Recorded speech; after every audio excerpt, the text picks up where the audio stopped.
Hello guys, welcome to family guys. எல்லாருக்குமே மகாசிவராத்திரி நல்வாழ்த்துக்கள்.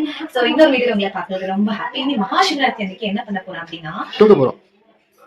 Continue. உருளில வந்து நாங்க பருப்பு பாயசம் பண்ண போறோம்.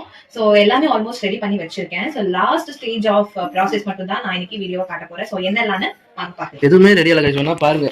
இத மட்டும் நான் அடிக்க சொன்னாங்க. அடிச்சு வச்சிருக்கேன். ஊர்ல எடுத்து வச்சிருக்கேன். வேற எதுவுமே ரெடி ஆகல. வெல்லம் வந்து அடிச்சு கொடுத்துருக்காங்க. மீன்ஸ் இத தட்டி வெல்லம் தட்டி கொடுத்துருக்காங்க. இங்க வந்து தேங்காய் பால் எடுத்து வச்சிருக்கேன். இதுதான் இன்னைக்கு நம்மளோட உருளி. சோ ரொம்ப ஹெவியா வெயிட்டா இருக்கு இந்த உருளி. பைசப்ஸ் ட்ரை பண்ணலாம். சமைக்கிறது. இங்க வந்து ஜவ்வரிசி வேக வச்சு எடுத்து வச்சிருக்கேன். ஜவ்வரிசி. இங்க வந்து பருப்பு வந்து வேக வச்சு எடுத்து வச்சிருக்கேன். சோ எல்லாமே இப்போ வந்து வேக வச்சு எடுக்கிறதெல்லாம் எடுத்து வச்சாச்சு. ப்ரீ ப்ரிப்பரேஷன்ஸ் எல்லாம் முடிஞ்சிருச்சு. இப்போ மெயின் ப்ராசஸ் நம்ம ஸ்டார்ட் பண்ணிடலாம். ஆன் பண்ணிடலாம்.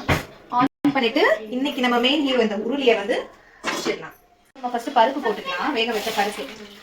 ஸோ தண்ணியோடவே போடுறேன் நான். வேக வச்ச பருப்பு ஃபர்ஸ்ட் ஸ்டெப் மக்களே இதுதான். வேக வச்ச கடலை பருப்பு. அதுக்கப்புறமா ஜவ்வரிசி வேக வச்சிருக்கேன். இதையும் நான் போட்டுக்கிறேன். உங்க வீட்லயும் இந்த மாதிரி உருளி எல்லாம் இருந்தா செஞ்சு பாருங்க. டேஸ்ட் அள்ளும். அதெல்லாம் இப்ப வந்து பருப்பும் ஜவ்வரிசியும் போட்டு ரெண்டும் மிக்ஸ் ஆகி கொதிக்கும் போது நம்ம வந்து வெல்லம் போடணும். வெல்லம் வந்து ஃப்ரிட்ஜில் வச்சதுனால கொஞ்சம் வெல்லம் போய் கல்லாயிடுச்சு. தட்டி எடுக்கிறதுக்குள்ள போதும் ஆயிடுச்சு. ஸோ உங்க லெவல் ஆஃப் ஸ்வீட்டுக்கு நீங்க வெல்லம் ஆட் பண்ணிக்கலாம். ஸோ எஸ் கைஸ், வெல்லம் போட்டிருக்கேன். வெல்லம் வந்து நல்லா கரைஞ்சிருச்சு.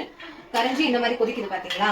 ஸோ இந்த ஸ்டேஜில் வந்து ஒரு சிட்டிக்கை உப்பு போட்டுக்கிறேன். அப்போ தான் ஸ்வீட்னஸ் நமக்கு வந்து என்ஹான்ஸ்டாக தெரியும். ஒரு சிட்டிக்கை உப்பு. இப்போ வந்து ஏலக்காய் வந்து இந்த மாதிரி 1-2 பிச்சு வச்சுருக்கேன். ஒரு 5-6 போட்டுக்கலாம். உங்களுக்கு இந்த மாதிரி இது வேணான்னா நீங்கள் அரைச்சி போட்டுக்கலாம். பாயாசத்தில் பிடிக்காத விஷயமே இந்த ஏலக்காய் தான். வந்து வாயில் மட்டும் போது கசக்கும். கசக்காலாம் கசக்காது. இல்லை புரியல. ஸோ ஏலக்காய்லாம் போட்டாச்சு. ஸோ இது வந்து லாஸ்ட் தேங்காய் பால். நடுவில் என் மக வர வந்துட்டா. அம்மா அம்மா தெரியுது.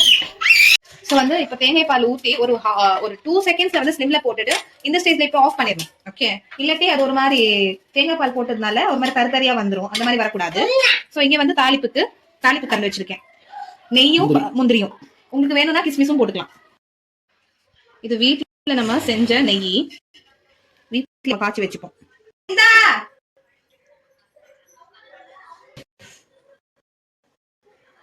கொஞ்சம் லைட்டா கலர் உடனே நம்ம பாயசத்துல கொட்டிடலாம். அவ்வளவுதான்.